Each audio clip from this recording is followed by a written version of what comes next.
Nosotros estamos partiendo de esto que es muy importante. Un vector dividido entre su norma siempre mide 1.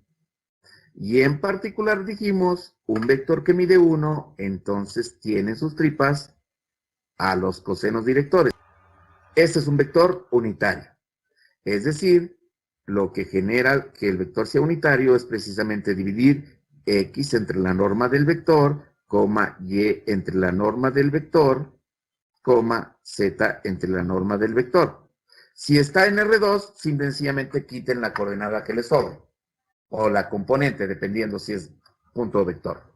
¿Y esto para qué nos va a servir? Chequen. Por lo siguiente, supongamos que yo tengo un vector y le digo, vea, una fuerza mide 100 newtons. Ah, oiga, pero el problema es que la fuerza es un vector. Ah, tiene razón, la fuerza es un vector.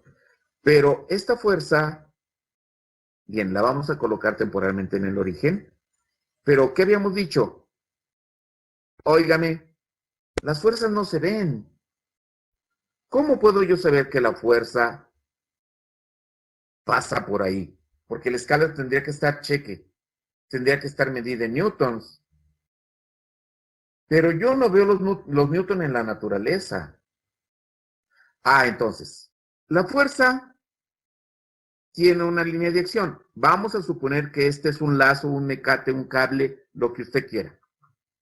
Por lo tanto, cheque, el cable debe de estar jalando a un cuerpo. Posiblemente ese cuerpo sea una armella en el piso. Ah, ok, para hacerlo coincidir. Ah, ok, entonces le quito el bloque para que ya no delata y le digo, ok, tengo la fuerza atada a una armella. ¿Qué es una armella? Es un tornillo y en lugar de que tenga para darle vuelta, en efecto, tiene un ojito, tiene un ojo. El propio tornillo se dobla y de ahí se amarra. En efecto, sirve para amarrar cosas. Son así. Sí, y luego aquí está el tornillo, ¿cierto?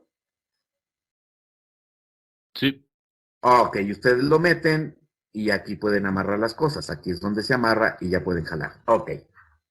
Eso es una armella. Entonces, si nosotros tenemos una armella anclada al piso, vea, yo puedo, más que pensar en la fuerza, vamos a pensar en que le amarramos un cable y ese cable sí lo puedo medir en metros. Si yo le jalo a este cable y luego le pongo aquí una polea en el techo, ¿qué es una polea? A ver, entonces, usted tiene una rueda, un eje y después volvemos a lo mismo. Recuérdese, en ingeniería cuando le ponemos rayitas significa que está fija rígidamente, ¿verdad? Que no se nos va a mover. ¿Sí estamos de acuerdo? Entonces Sí. la rayita tiene un eje y usted por ese eje hace pasar una cuerda y claro, la cuerda pasa por el otro lado. La polea es una máquina simple. Es una máquina simple. ¿Cuál es su virtud? La polea lo que hace es desviar un cable. Pero la condición de desvío del cable es que la tensión de un lado es la misma que del otro, si no hay fricción. Por eso entonces, si yo le jalo con 100 kilos aquí, acá van a salir 100 kilos, ¿estamos de acuerdo? Cuando la polea tiene fricción, alguna parte de la fuerza se utiliza en hacer que la polea gire y entonces tú obtienes un resultado diferente a la salida. Por ejemplo, si la polea tú le aplicas una fuerza de 100 y porque está oxidada se gasta 10, entonces solamente van a salir 90. Ahora sí, para que vean por qué les ponemos aceite. La polea debe tener aceitado el eje para que no haya resistencia y no tenga pérdida en la fuerza aplicada. Ahora, es cierto, esa es una condición, pero en sí, la superficie donde se coloca la cuerda, esa sí debe de tener fricción, porque si no la cuerda resbala y valió gorro el asunto. ¿Sí? Donde no debe de haber fricción es en el eje. Entonces, cualidad de la polea, ¿cuál es? Es una máquina que sirve para desviar un cable. Y si desvía el cable, entonces, ¿qué desvía? Desvía la fuerza. Por lo tanto, véase, una polea nos sirve para cambiar de dirección una fuerza. Bien, chequen entonces. Supongamos que yo pongo entonces un bloque, es como en un bote, ya ve cómo le ponen concreto, le pongo otra armilla aquí, amarro el cable y paso el cable por la polea y resulta de que aquí tengo 100 kilos. Como esto está actuando por gravedad, cheque que esta línea es vertical, ¿cierto? Bien, yo tengo entonces que aquí hay 100 kilos hacia abajo. Como pasa por una polea y después de la polea la cuerda está amarrada al piso, pregunto, ¿cuál es la tensión en el cable? 100 newtons. Es decir, si yo corto el cable aquí y quito la fuerza y solamente represento el objeto, aquí me queda precisamente un vector. Bueno, vamos a trabajar como ingenieros, porque si yo voy y pido un newton de tortillas, me mandan por un tubo en la tortillería, ¿cierto?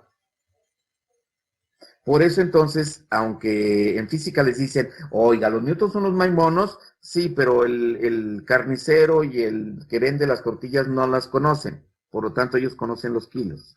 Un newton es como más o menos lo que pasa a una barra de mantequilla. Sí. Esas barritas miden 100 gramos, más o menos. Un newton son 98, más o menos. A ver, entonces, cheque, por favor. En kilos, para no tener pierde.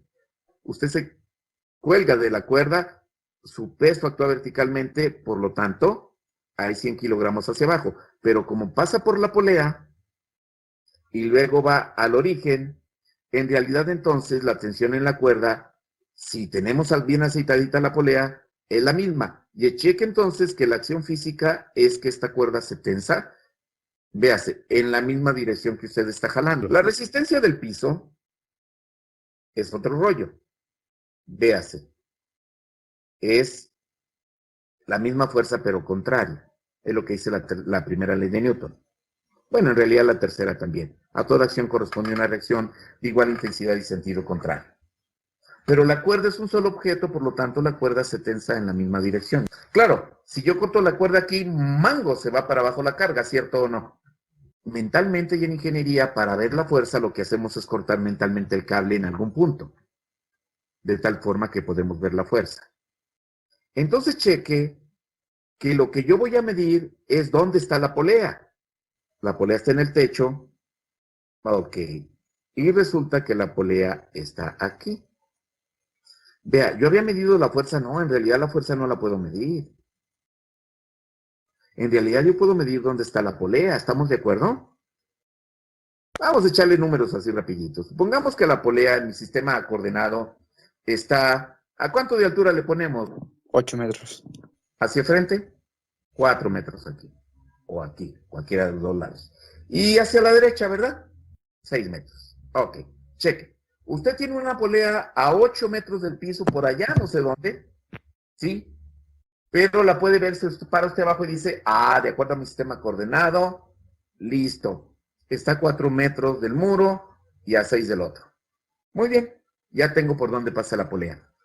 Ahora le pregunto, ¿y la fuerza por dónde pasa, oiga? Por el cable. ¿Cuánto mide la fuerza? 100 kilos. Vamos a suponer que el peso de la cuerda es despreciable, no nos va a afectar mucho. A ver, entonces yo le digo, expréseme la fuerza vectorialmente. Yo quiero saber cuál es la fuerza que está actuando sobre la armella, que está en el origen. Cheque, la fuerza se dirige del piso, o sea, del origen a la polea. Pero esa es la cuerda. Entonces, ¿qué podemos decir? A ver, las fuerzas para poderse manifestar en algunas ocasiones requieren a los cuerpos. Los cuerpos, sí, son la línea conductora por la que viaja la fuerza, en la que se manifiesta la fuerza. Por lo tanto, nosotros vamos a utilizar el hecho de que la dirección de la fuerza es la misma que la del vector de posición de la polea. Fíjese. Eso explica por qué lo vamos a hacer unitario.